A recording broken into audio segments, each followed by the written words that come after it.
Hello friends, নিশ্চয়ই ভালো আছেন। ট্যাপসুলের আরও একটি নতুন ভিডিওতে আপনাদেরকে স্বাগত। আজ আমরা এমন একটি ওষুধ নিয়ে আলোচনা করব যা একটি অনন্য সমস্যার সমাধান করে থাকে। ওষুধটির নাম এলোরিম ক্রিম। আপনি যদি এখানে নতুন হয়ে থাকেন তাহলে সাবস্ক্রাইব বোতামটি চাপুন এবং নোটিফিকেশন বেলটি বাজিয়ে দিন, যাতে আপনি আমাদের মেডিসিনের রিভিউ মিস না করেন।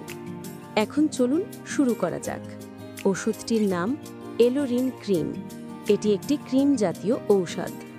ওষুধটির কম্পোনেন্ট থাকে 13.9% এবং এটির জেনেরিক নেম এফ্লোরনিথিন হাইড্রোক্লোরাইড। চলুন জেনে নেওয়া যাক ডাক্তার এই ক্রিমটি কী রোগের জন্য রোগীদের সাজেস্ট করে থাকেন। এফ্লোরনিথিন নির্দিষ্ট উদ্দেশ্যে তৈরি করা একটি ওষুধ যা মহিলাদের অবাঞ্ছিত মুখের চুল বৃদ্ধি কমাতে সাহায্য করে। ডাক্তারের পরিভাষায় এটিকে হিরসুটিজম বলা হয়ে থাকে। অনেকের জন্য এই বিষয়টি উদ্বেগের কারণ হয়ে থাকে। এফ্লোরনিথিন এই সমস্যাটির কার্যকরভাবে সমাধান করে থাকে। এখন এফ্লোরনিথিন কিভাবে কাজ করে সে সম্পর্কে কথা বলা যাক। এটি প্রথাগত চুল অপসারণ পদ্ধতির মতো নয়। এফ্লোরনিথিন চুল অপসারণ করে না, কিন্তু এর বৃদ্ধিকে বাধা দেয়। এটি চুল উৎপাদনের সাথে জড়িত একটি এনজাইম যার নাম অরনিথিন ডিকার্বক্সিলেজ এর সাথে যুক্ত হয়ে চুল উৎপাদনের প্রক্রিয়াটিকে স্লো করে দিয়ে মুখের অবাঞ্ছিত চুলের বৃদ্ধি কমাতে সাহায্য করে। যদি আপনার ডাক্তার এফ্লোরনিথিন নির্ধারণ করেন তাহলে উনার নির্দেশাবলী সুন্দরভাবে অনুসরণ করা অত্যন্ত গুরুত্বপূর্ণ। ওষুধটি মুখের আক্রান্ত এলাকায় সাধারণত দিনে 2 বার প্রয়োগ করতে হয়। ক্রিমটি ধীরে ধীরে কাজ করে, তাই লক্ষণীয় ফলাফল পেতে কয়েক সপ্তাহ সময় লাগতে পারে। ভালো ফলাফল পেতে ধারাবাহিকতা বজায় রাখা খুবই গুরুত্বপূর্ণ।